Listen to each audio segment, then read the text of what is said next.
A few months ago, I made a video on why you aren't him. It was in reference to these types of videos I found on YouTube and the people who watch them, which are mostly Indian teens for some reason. Having enough of them, I decided to find out why. To do that, we'd first have to understand the characters they're emulating. We'll start with my favorite, Ayanokoji, the masterpiece of the White Room, a developmental institution specialized on making the perfect human being and so far being the only success. Placed in the 4th generation, Ayanokoji's curriculum was said to be impossible to pass. However, among 73 students, he alone proved it wrong. He possesses insane physical and intellectual prowess, honed past human limits since he was 6. Same to his memory and observational skills. He beat multiple grown men in melee combat with nothing but a baton to near death. All this allowed him to dominate advanced entering high school under the guise of a regular student, although failing a bit. You see, he's kinda bland, or rather antisocial, regardless of the material, both emotionally and behaviorally. And this is where the wannabes come in. This comment really encapsulates the Ayanokoji appeal so well. They see his intellect, strength, and manipulation skills and want to be perfect like him. But when it comes to seeing his negatives, they A,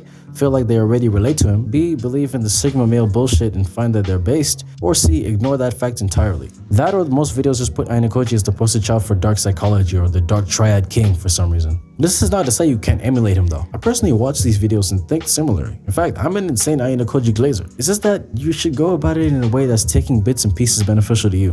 That's it. I've seen kids want to copy every part of Ayanokoji regardless of the effect, and I find that embarrassing as a member of the cult fandom, to be honest. Second, we have Johan, the man who doesn't exist. Being the product of a genetic matching experiment, it seems as though they were looking for what Ayanokoji had, perfection. Whatever it was, what they got was a sociopathic killer. Johan was born without a name, Johan just being one of the many he's taken. All his murders went unsolved, most of which lacking any direct influence. Being the master of the tongue he is, most of his kills are by suicide. All Johan does is talk to them, then they're gone the next day. His good looks, amazing social skills, and trustworthiness made him quite the attraction, regardless if it was sincere or not. I mean, it's not like they could tell, right? His intellect was so good, he was ushered into Kinderheim 511 as a child, a sort of White Room in real life. However, all that did was bring about its downfall. Well, we see the appeal now. Amazing manipulation, conversational, and social skills. Now you may notice the pattern. They just want to feel capable of copying characters they like. To be honest, I don't know if I can justify this one. If you said to me with a straight face that you want to be like Johan, I might suffer from epilepsy or something. I see no need to copy Johan of all people. To be honest, I wouldn't feel safe in them. But knowing them, they probably think I'm trembling from their aura or something.